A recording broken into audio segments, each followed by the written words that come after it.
Hello everyone, I am your anonymous guide. So as I have mentioned in the previous video that I'll be covering the political science syllabus, so this video is related to that. In this video, I'll be covering first 5 units of political science syllabus. So let's get started. Unit 1 is political theory और उसमें concepts जो आपको पढ़ने हुआ है liberty, equality, justice, rights, democracy, power and citizenship. तो ये जो कंसेप्ट हैं आपको ऊपर ऊपर से नहीं पढ़ने हैं, आपको सिर्फ इतना नहीं जानना है कि लिबर्टी क्या होती है, इक्वालिटी क्या होती है, बल्कि आपको इसको डीप में जानना है। जैसे कि लिबर्टी क्या होती है, कितने टाइप्स ऑफ लिबर्टी होती है, और साथ ही में इसके इम्पॉर्टेंट एक्सपोनेंट्स क्या क्या हैं, उनके थॉट्स क्या क्या हैं, कोट्स क्या क्या हैं, बुक्स क्या क्या हैं, ये आपको पता होना चाहिए। जस्टिस में प्लेटो की व्यू क्या है, एरिस्टोटल के व्यू क्या है, रॉल्स के व्यू क्या है जस्टिस को लेके। राइट्स में 3 जनरेशन ऑफ राइट्स कौन कौन से हैं, जैसे कि फर्स्ट राइट जो है वो है, फर्स्ट जनरेशन ऑफ राइट है वो है civil political rights, second generation of rights हैं सोशो इकोनॉमिक राइट्स, और थर्ड जनरेशन ऑफ राइट्स हैं सॉलिडारिटी ऑन कल्चरल राइट्स। ठीक है, डेमोक्रेसी के बारे में आपको पता होना चाहिए कि डेमोक्रेसी क्या है, डेमोक्रेसी के टाइप्स क्या हैं, जैसे कि डेलिब्रेटिव, रेडिकल, पार्टिसिपेटरी, क्लासिकल, ये सब आपको पता होना चाहिए। पावर, सिटीजनशिप भी पता होना चाहिए आपको। उसके बाद जब हम पॉलिटिकल ट्रेडिशंस की बात करते हैं तो लिबरलिज्म में आपको पता होना चाहिए टाइप्स ऑफ लिबरलिज्म क्या है, स्ट्रेंथ ऑफ लिबरलिज्म क्या है, जैसे कि classical, modern and new liberalism. और साथ ही में आपको पता होना चाहिए कि एक्सपोनेंट्स कौन कौन हैं इनके। जैसे कि जब हम बात करें मॉडर्न लिबरलिज्म की, तो मॉडर्न लिबरलिज्म में एक इम्पॉर्टेंट नाम आता है टी.एच. ग्रीन। ठीक है, वो आपको पता होना चाहिए। कंजर्वेटिज़म के बारे में, सोशलिज़म के बारे में, टाइप्स ऑफ सोशलिज़म का ओरिजिन कैसे हुआ, ठीक है, और सोशलिज़म में क्या क्या टाइप्स हैं, जैसे कि Fabian, utopian, evolutionary, revolutionary, syndicate. ठीक है, ये सब पता होना चाहिए, उनके एक्सपोनेंट्स भी पता होना चाहिए। मार्क्सिज्म में classical Marxism, neo Marxism, feminism, equalism, multiculturalism भी पता होना चाहिए, जिसमें कि 2 इम्पॉर्टेंट थिंकर्स है, विल्कम लिखा इन भीखू पारेख, उनके बारे में, पोस्ट मॉडर्निज्म के बारे में। उसके बाद आते हैं पॉलिटिकल थाट पे। पॉलिटिकल थाट में कॉन्फ्यूशियस जो कि एक चाइनीज़ थिंकर हैं, उनके कुछ 5 इंपॉर्टेंट प्रिंसिपल्स हैं, वो आपको पता होना चाहिए। प्लेटो, मैं आपको सजेस्ट करूँगी कि आप प्लेटो पढ़ने से पहले थोड़ा सा सोक्रेटिस के बारे में जान लें, क्योंकि सोक्रेटिस की थिंकिंग को कहीं ना कहीं अफेक्ट किया है प्लेटो को। तो it's better to first read about Socrates then Plato, तो आपको आसानी होगी समझने में कि प्लेटो ऐसा क्यों है और ऐसे वो क्यों बोलते हैं, उनके व्यूज़ ऐसे क्यों हैं। Then comes Aristotle, Machiavelli, Hobbes, Locke, Rousseau का general will, Hegel, Mary Wollstonecraft की इंपॉर्टेंट बुक है Vindication of Rights of Women, JS. Mill ने रिवाइज किया है यूटिलिटेरियनिज्म को, जो कि है बेंथम का, तो वो भी इम्पॉर्टेंट है। कार्ल मार्क्स के बारे में, ग्राम्सी का हेजेमनी और ऑर्गेनिक इंटेलेक्चुअल्स वगैरह, वो आपको पता होना चाहिए। हाना एरेंट का views on totalitarianism. Franks Fanon की एक इम्पॉर्टेंट बुक है black skin white mask, in which he has explained the psychological impact of the colonies or the colonization on the colonized. Then comes Mao Zedong and John Rawls.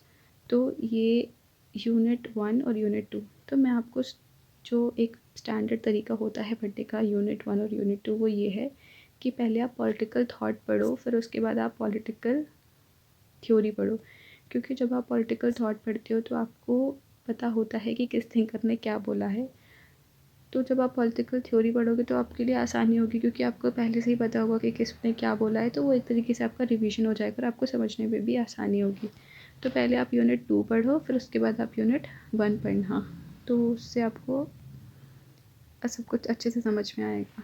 So unit 3 Indian political thought, इसमें आपको पढ़ना है धर्मशास्त्र, कौटिल्य, अगनुसुत, वारणी, Kabir, Pandit Ramabai, Bal Gangadhar Tilak, Swami Vivekananda, Rabindranath Tagore, M.K. Gandhi, Shri Aurobindo, Periyar, E.V. Ramaswamy, Mohammad Iqbal, M.N. Roy, V.D. Savarkar, doctor B.R. Ambedkar, Jawaharlal Nehru, Ram Manohar Lohia, Jayaprakash Narayan, Deendayal Upadhyay. तो आपको जैसे कि पता होना चाहिए कि who created Justice Party, E.V. Ramaswamy किस ईयर में क्रिएट की गई वो और डॉक्टर बी आर अम्बेडकर की क्या इंपॉर्टेंट ऑर्गेनाइजेशंस थी, उनके क्या इंपॉर्टेंट कंट्रीब्यूशंस थे। राम मनोहर लोहिया का एक इम्पॉर्टेंट कॉन्सेप्ट है रेडिकल ह्यूमनिज्म, वो आपको पता होना चाहिए। कम्युनिस्ट कॉन्फ्रेंस में उन्होंने पार्ट लिया था वो। उसके बाद जयप्रकाश नारायण का पार्टीलेस डेमोक्रेसी, दीनदयाल उपाध्याय का इंटीग्रल ह्यूमनिज्म, ये सब आपको पढ़ना पड़ेगा क्योंकि ये इम्पॉर्टेंट है। यूनिट 4 कंपैरेटिव पॉलिटिकल एनालिसिस, इसमें आपको अप्रोचेस पढ़नी है। Institutional political culture, political economy, new institutionalism, comparative methods, colonialism, decolonization, forms of colonialism, anti-colonial struggles and decolonization, nationalism पढ़ना है आपको, European and non European. European means जो Europe में हुआ और नॉन यूरोपियन मीन्स जो थर्ड वर्ल्ड कंट्रीज़ में हुआ और जो अदर कंट्रीज़ में हुआ वो। स्टेट थ्योरी में आपको debate over the nature of state in capitalist and socialist societies, post colonial state, welfare state, globalization and nation states. Political regimes, democratic में electoral, liberal, majoritarian and participatory. Non democratic regimes में patrimonialism, bureaucratic to authoritarianism, military dictatorship, totalitarianism and fascist. Constitutions and constitutionalism, forms of constitutions, rule of law, judicial independence, liberal constitutionalism, emergency powers and crisis of constitutionalism. Democratization में democratic transition and consolidation. Democratization में आपको एक important है Samuel P Huntington की 3 waves of democratization है that you must remember. उसके बाद development में अंडर डेवलपमेंट थ्योरी किसने दी है, डिपेंडेंसी थ्योरी किसने दी है, मॉडर्नाइजेशन क्या है, वर्ल्ड सिस्टम थ्योरी जो कि इमैनुअल वॉलरस्टीन ने दी है, development and democracy, structure of power में ruling class, power elites, democratic elitism, ठीक है, एक्टर एंड प्रोसेसेस में electoral systems, political parties, party system, interest groups, social movements, new social movements, non-governmental organization and civil society campaigns and revolutions. उसके बाद आता है unit 5. Unit 5 is important because it also includes organizations और इसमें current affairs भी आपको पढ़ने पड़ेंगे, कोई ऑप्शन नहीं है। इंटरनेशनल रिलेशंस में करंट अफेयर्स बहुत ज़रूरी होते हैं, तो इसमें आपको अप्रोचेस पढ़नी है to the study of international relations.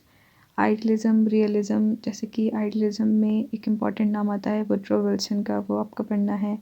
Realism में मॉर्गेनथाउ, केनेथ वॉल्स, इनके बारे में पढ़ना है आपको। स्ट्रक्चरल मार्क्सिज्म पढ़ना है, new liberalism, new realism, social constructivism, critical international theory, feminism, post modernism.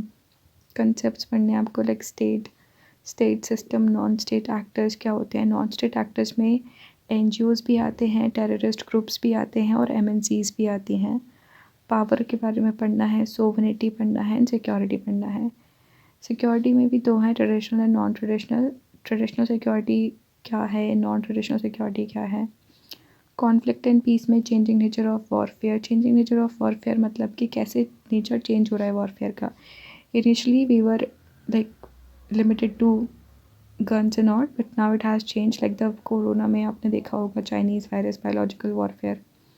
Weapons of mass destructions क्या होते हैं वो, डिटरेंस क्या होती है, conflict resolution, conflict transformation. United nation के बारे में आपको सब कुछ पता होना चाहिए कि यूनाइटेड नेशन में कितने मेंबर्स हैं, क्या क्या उनके इम्पॉर्टेंट प्रोसीजर्स हैं, कैसे मेंबर्स को ऐड करते हैं, वो सारी चीज़ें, उनके इंपॉर्टेंट आर्टिकल्स कौन कौन से हैं। Aims, objective, structures and evaluation of the working of UN। Peace and development perspectives, humanitarian intervention, international law, ICC which is international court of justice, ये रोम स्टैट्यूट के थ्रू बनी है, ये आपको पता होना चाहिए। Political economy of IR, globalization, global governance and Bretton Woods system, north south dialogue, WTO, G20, BRICS। Regional organizations like EU, African Union, Shanghai Corporation, ASEAN।